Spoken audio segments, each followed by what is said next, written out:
This is Windshield urethane in this tube, and I don't know if I've ever used this brand before, but in my experience, Windshield urethane is a very powerful adhesive. So here is some windows, doors, and siding silicone, and my choice for automotive sealant. So I have been referring to this stuff as silicone. However, on the tube here, it's just referred to as gray gasket maker. So what would happen if I do a strength test on these three products using this scale as a measuring device? So the plan is to bond 3 bolts to this steel, and prior to doing any bonding, I cleaned this surface with some brake cleaner on a rag.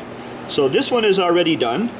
So I've got the windshield urethane applied here to a bolt, and I'd like to do 2 more. So up next is the window and door silicone.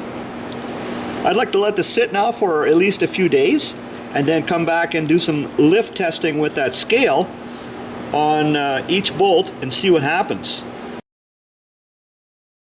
So I'd like to start with this one, which is the window and door silicone, and then the automotive gasket maker, and then the windshield urethane. So I think that's going to be the order of strength, but I could be wrong.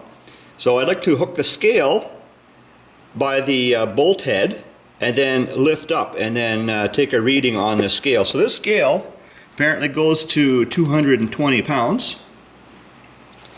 So I think if I would do a pull test, like for example, if I would pull straight like this, I think it would require a lot more force to break them loose. However, in this case, I will be lifting.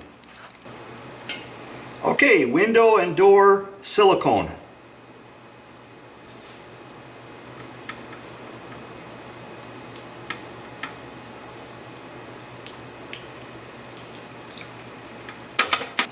I suppose I should have zeroed the scale before I started, but I'll leave it the same for the rest of them. Okay, now the automotive gasket maker.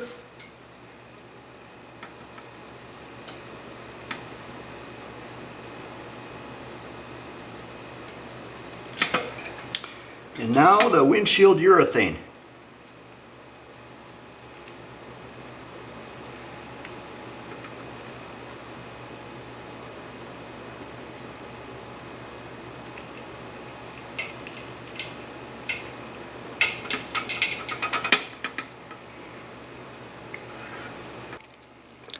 A variable in this test was the way the scale was positioned in relation to the camera. Like for example, if I turn the scale like this, see it changes where the needle is apparently located on the scale.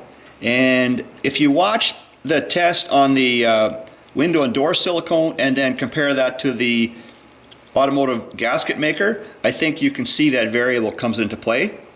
But I think the automotive gasket maker did require a bit more force to break it loose, I think, maybe.